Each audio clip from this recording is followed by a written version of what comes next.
When we think of mummies, we almost always think of sand. We think of the golden deserts of Egypt, the pyramids, and the dry, arid heat of the Sahara, preserving the pharaohs for eternity. Or perhaps we think of the Chinchorro mummies of Chile, naturally dried out by the Atacama, the driest desert on Earth. In these traditional narratives, preservation is a gift of the dry earth. But deep in the humid, sweltering rainforests of prehistoric Asia, a different, more visceral story was being written. It was not written with gold and linen, but with fire, smoke, and shadow. Recent groundbreaking archaeological inquiries have completely shattered our timeline of human mortuary practices. Long before the first stone was laid for the pyramids of Giza, and millennia before the Chinchorro people laid their dead in the sands, hunter-gatherers in the tropical jungles of Southeast Asia and southern China were defying nature. They developed a sophisticated, labor-intensive technology to stop the relentless decay of the tropics.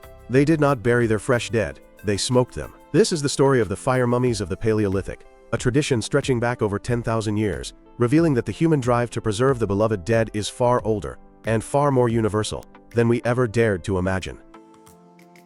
The revelation did not come from a single golden tomb, but from the silent, chemical whispers hidden inside ancient bones. For decades, archaeologists excavating caves in southern China, northern Vietnam, and Thailand had been puzzled by a recurring anomaly. They found skeletons, dating back to the late Pleistocene and early Holocene, roughly 14,000 to 6,000 years ago, arranged in impossible positions. These were not bodies laid out at rest. The knees were pulled tight against the chest, the arms locked around the shins, and the spine curved into a tight fetal ball. This hyperflexed position was so compact that it would be nearly impossible to achieve with a fresh corpse without breaking bones, unless the body had been processed first. Even more strange were the colors. Many of these bones were not the ivory white of sun-bleached remains, nor the brown of soil-stained fossils. They were splotched with black and brown, patterns that looked suspiciously like charring, yet the bones themselves had not been calcined by the high heat of a cremation fire. In a landmark study published around 2025, a team of international researchers led by anthropologists such as Dr. Xiaochun Heng used advanced forensic technology to peer into the molecular structure of these bones. What they found was the smoking gun of archaeology. The analysis revealed that the crystal structure of the bone mineral, known as hydroxyapatite, had been altered by heat, but only slightly. The collagen within the bones had degraded in a specific way consistent with long-term exposure to low temperatures. Essentially a slow roast. These bodies had not been burned. They had been cured. The conclusion was staggering. These were not simple burials. These were mummies. The soft tissue had long since decayed in the aggressive tropical soil, leaving only the skeleton behind, but the chemical signature remained. These hunter-gatherers, living in the dawn of the Holocene, had mastered the art of smoke-curing human bodies, effectively turning their ancestors into smoked jerky to preserve them against the rot of the rainforest. To understand why this discovery is so profound, we must first understand the enemy, which is moisture. In the deserts of Egypt or Peru, nature does the work for you. If you bury a body in hot, dry sand, the moisture evaporates rapidly, halting the bacteria and enzymes that cause decomposition. But in the tropical monsoon forests of Asia, nature is a voracious recycler. The heat, humidity, and teeming microbial life can reduce a body to a skeleton in weeks. To preserve a body here requires active, aggressive intervention. The Paleolithic people of Asia turned to the one tool they had mastered, which was fire. Smoke curing is, at its heart, a preservation technique usually reserved for food. The same principles that turn raw pork into ham or fresh salmon into smoked lox were applied to human beings. The primary goal is desiccation or dehydration. By suspending a body over a smoldering fire, the gentle, constant heat drives water out of the tissues. Without water, the bacteria that drive putrefaction cannot survive. Then there is the chemical preservation. Wood smoke is a complex cocktail of chemicals. It contains phenols and other antimicrobial compounds. As the smoke washes over the skin and penetrates the tissues, these chemicals kill surface bacteria and fungi. Finally, there is the physical barrier. The smoke and heat cause the skin to harden, creating a leather-like shell in a process similar to tanning, which acts as a barrier against insects, maggots, and moisture. This was not a crude burning. It was a precise, controlled scientific process. The fires had to be kept low and smoldering. If it was too hot, the body would burn and crack. If it was too cool, the rot would win. It required days, perhaps weeks, of constant vigilance. Based on the archaeological evidence and ethnographic parallels, we can reconstruct what a funeral might have looked like in the Spirit Cave region of Thailand, or the limestone karsts of Guangxi, China, 12,000 years ago. Death in a small hunter-gatherer band was a seismic event. When an elder or a beloved child died, the group did not simply dig a hole and move on. The process of separation was slow. Immediately after death, before rigor mortis could fully set in, or perhaps by manipulating the joints afterward, the body was folded. The knees were pressed into the chest, the chin tucked down. The limbs were bound tightly with cords woven from vines or bark. This fetal position might have symbolized a return to the womb, but it also had a practical purpose. It made the body a compact bundle, easier to smoke evenly and easier to transport. A special structure was built within the rock shelter or cave mouth. A fire was kindled beneath a slat wood platform. Not a roaring blaze, but a bed of glowing coals fueled by specific aromatic woods, perhaps chosen for their preservative properties or ritual scent. For weeks the community would tend the fire. The smoke would billow up, enveloping the bound ancestor. The smell would be intense, a mix of roasting meat, wood smoke, and perhaps herbs.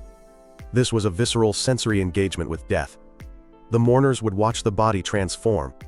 The skin would darken to the color of mahogany, then to charcoal black. The fluids would drip away, hissing into the fire.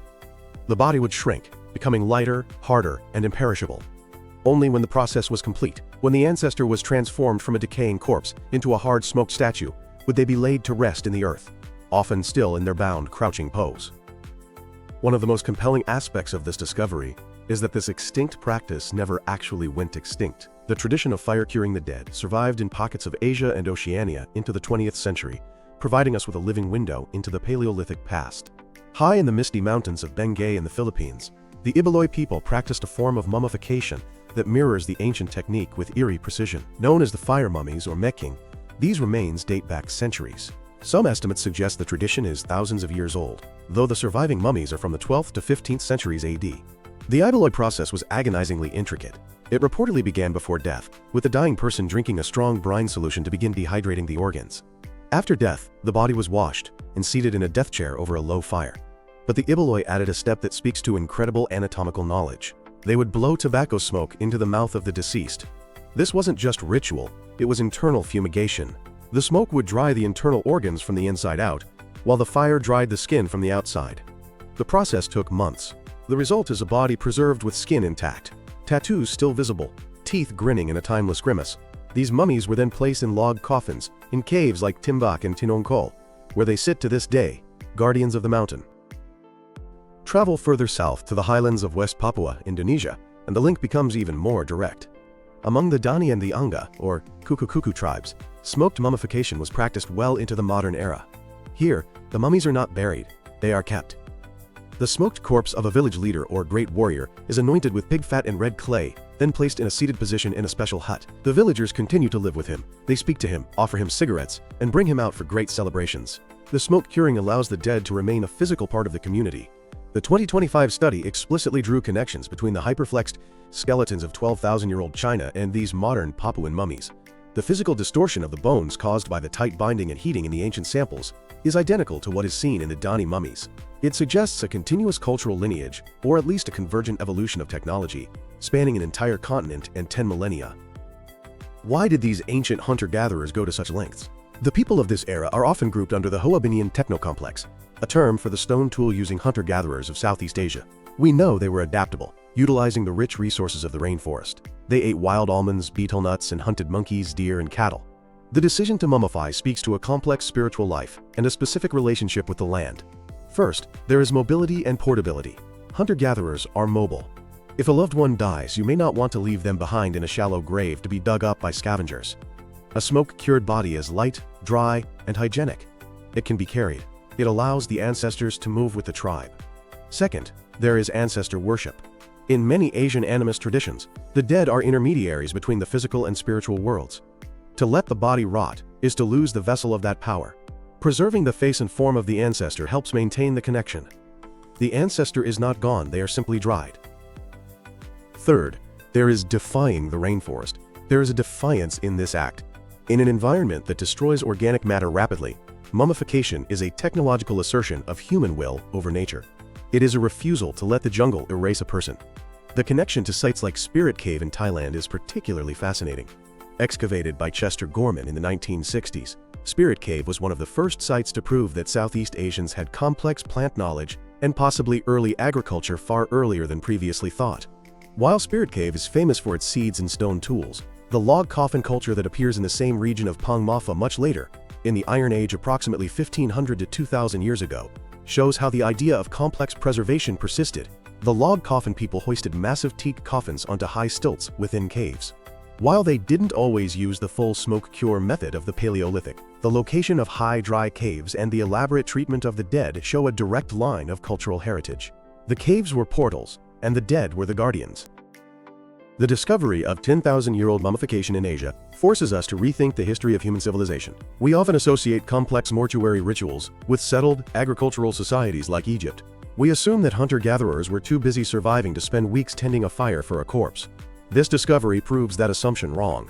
These Paleolithic foragers had the surplus time, the resources, and the social cohesion to perform elaborate months-long funeral rites. They cared deeply for their dead. They possessed a sophisticated understanding of chemistry, utilizing smoke as a preservative, and anatomy. This was not a primitive act, it was advanced biotechnology for its time. Today, the smoke of those Paleolithic fires has long since dissipated. The flesh of the ancestors has finally succumbed to time, leaving only the chemically altered bones to tell the tale. But the story they tell is one of profound love and ingenuity. Across the vast green expanse of prehistoric Asia, from the rivers of Vietnam to the highlands of the Philippines, humans looked at the inevitability of death and decay, lit a fire, and said, "Number." They used the smoke of the hearth, the center of their lives, to wrap their dead in a protective layer of carbon and heat. In doing so, they created the world's oldest mummies, defying the rot of the rainforest to keep their loved ones close for just a little while longer. As we stare into the empty eye sockets of the Kabayan fire mummies or the blackened bones of the Hoabinhian burials, we are not looking at monsters or curiosities. We are looking at the enduring evidence of human grief and the lengths to which we will go to preserve the memory of those we have lost. The 10,000-year-old mummification of Asia is not just a scientific curiosity. It is a testament to the eternal human struggle against oblivion.